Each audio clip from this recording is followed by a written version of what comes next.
La mente querrá echarle la culpa al colesterol, al estrés, al estilo de vida, a la genética que recorre a nuestra familia y así sucesivamente. Estas son todas meras explicaciones, excusas y racionalizaciones para tratar de hacer inteligible lo que no está claramente definido. Al examinar los mecanismos exactos, vemos que lo que mantenemos en mente comienza a manifestarse en el plano físico, ya que es la mente la que tiene el poder.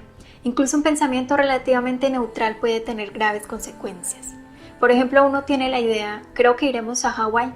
Ese pensamiento ahora dinamiza las finanzas y determina lo que se va a hacer en los próximos 6 meses para preparar el viaje. El pensamiento mantenido en mente determina ahora lo que uno hace con su dinero, todo su comportamiento, el equipaje y el desplazarse físicamente a miles de millas en avión.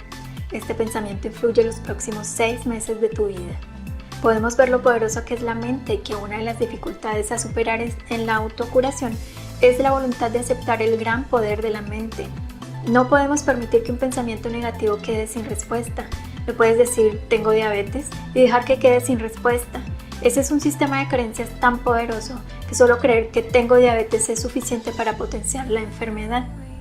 En vez de eso, has de cancelarlo y decir, soy una persona que una vez creyó eso, pero solo estoy sujeto a lo que mantengo en mi mente. Soy un ser infinito y no estoy sujeto a eso. Uno entrega cada síntoma y los anula, los reemplaza con la verdad y al hacerlo te mueves por encima de los límites de las características específicas de una enfermedad determinada.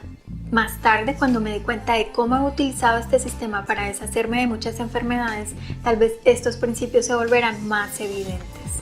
Debido a que tuve tan larga lista de enfermedades, tuve que escribirlas todas a fin de recordarlas, porque la mitad de ellas habían caído en el olvido a pesar de que todas ellas se prolongaron durante muchos años y muchos años. Por ejemplo, tuve una úlcera duodenal intratable, recibía todos los tratamientos médicos tradicionales y psicoanálisis y toda una variedad de novedades que empezaban a probarse en la Facultad de Medicina.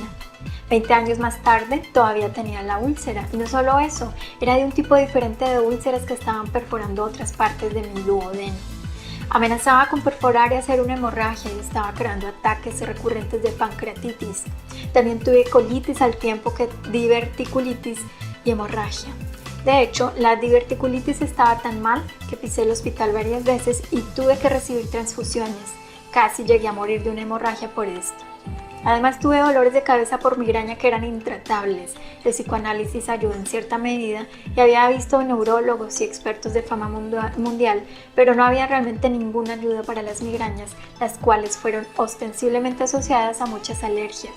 También era sensible a los inhalantes de la atmósfera. No podía entrar en un lugar que hubiera sido exterminado en las 2 últimas semanas porque podía detectar una parte por millón de spray, reaccionar con dolor de cabeza por migraña. Además también tenía la enfermedad de Raynaud, que deterioraba el flujo de sangre a mis extremidades y existía la incipiente amenaza de que me gangrenaran los dedos, alteraciones circulatorias en las manos y los pies y estar resfriado todo el tiempo. Además de todo eso, tuve gota y un alto nivel de ácido úrico. Por supuesto estaba a dieta por eso. Tuve artritis gotosa y llevaba un bastón y la medicación en el maletero de mi coche. ¿Te imaginas llevar un bastón en el maletero del coche porque cuando la gota empieza se pasa de repente un dolor que es muy paralizante? Ese bastón estuvo en mi coche durante muchos años. Al mismo tiempo tuve la hipoglucemia severa. No podía comer azúcar, dulces o almidones, por lo tanto, sumando todas las alergias, la úlcera, la diverticulitis y otros problemas gastrointestinales, pancreatitis y ataques ocasionales de la vesícula biliar, en realidad había muy pocas cosas que podía comer. Cuando una vez fui a un restaurante, lo único que podía comer sin peligro era la lechuga de una ensalada. No podía comer los tomates porque las semillas podrían agravar la diverticulitis, lo que había requerido hospitalización y las transfusiones de sangre del pasado. También tuve un sobrepeso de 50 libras. De un extremo al otro, las cosas iban mal en el tracto gastrointestinal, el sistema circulatorio, el sistema digestivo, el equilibrio hormonal, la química sanguínea, incluyendo elevados niveles de colesterol en la sangre y de ácido úrico, y dolores de cabeza por migraña. Todas estas cosas indican estrés y presión en el sistema nervioso central y el deterioro del sistema nervioso autónomo.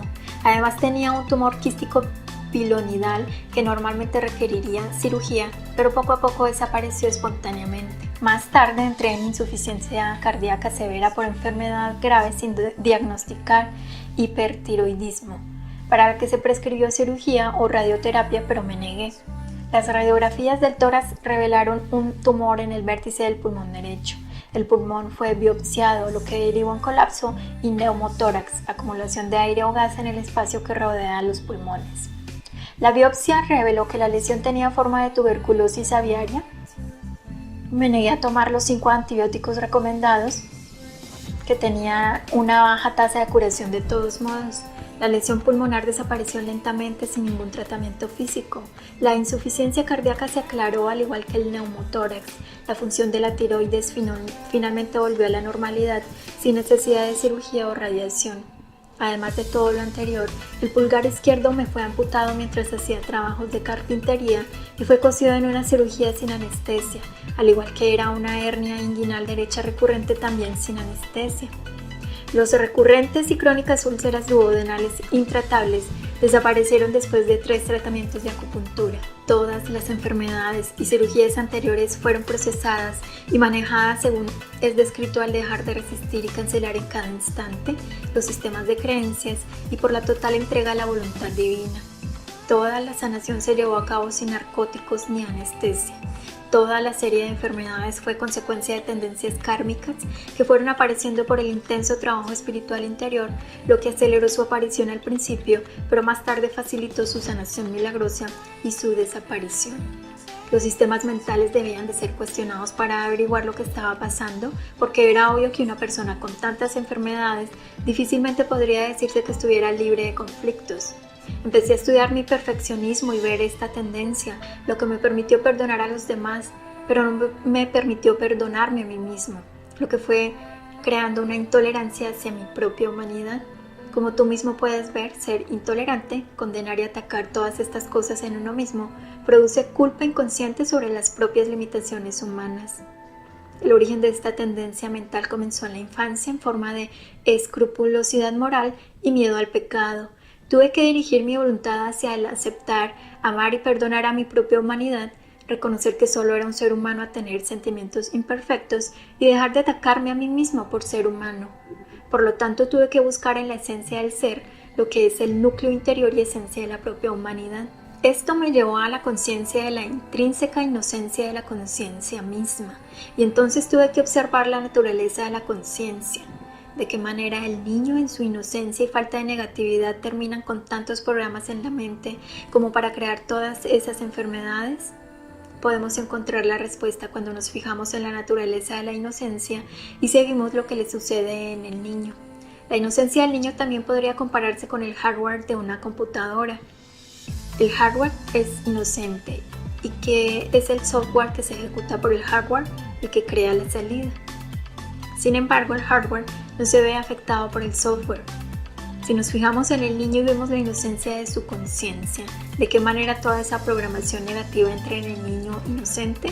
Entra a causa de su inocencia. El niño cree todo lo que se le dice. Es por su amor y confianza en sus padres, sus maestros y el mundo de la televisión, los comerciales y la sociedad que el niño se programó. La inocencia del niño se hace cada vez menos evidente, ya que muestra ahora todos los programas que se han recuperado de esa inocencia primaria. Empieza a creer los prejuicios de sus padres y compañeros de juegos, tales como pequeñas observaciones astutas, como no jugamos con cierta clase de gente. ¿Qué adquiere el programa negativo? Es la inocencia del niño que se mantiene en nuestra conciencia a lo largo de nuestra vida. Podemos encontrar la respuesta cuando nos fijamos en la naturaleza de la inocencia y seguimos lo que le sucede al niño. La inocencia del niño también podría compararse con el hardware de una computadora. El hardware es inocente y es el software que se ejecuta por el hardware el que crea la salida. Sin embargo, el hardware no se ve afectado por el software. Si nos fijamos en el niño y vemos la inocencia de su conciencia, ¿de qué manera toda esa programación negativa entra en el niño inocente? Entra a causa de su inocencia. El niño cree todo lo que se le dice. Es por su amor y confianza en sus padres, sus maestros y el mundo de la televisión, los comerciales y la sociedad que el niño se programó. La inocencia del niño se hace cada vez menos evidente, ya que muestra ahora todos los programas que se han recuperado de esa inocencia primaria. Empieza a creer los prejuicios de sus padres y compañeros de juegos, tales como pequeñas observaciones astutas, como no jugamos con cierta clase de gente. Que adquiere el programa negativo es la inocencia del niño que se mantiene en nuestra conciencia a lo largo de toda nuestra vida. Siempre está en marcha. Es a partir de esa inocencia que adquirimos el error, pero la propia inocencia interior está inmaculada. Tenemos que regresar y reconocer esa inocencia interior para perdonarnos a nosotros mismos y también a los demás. Esa inocencia interior nos permite aprender algo nuevo.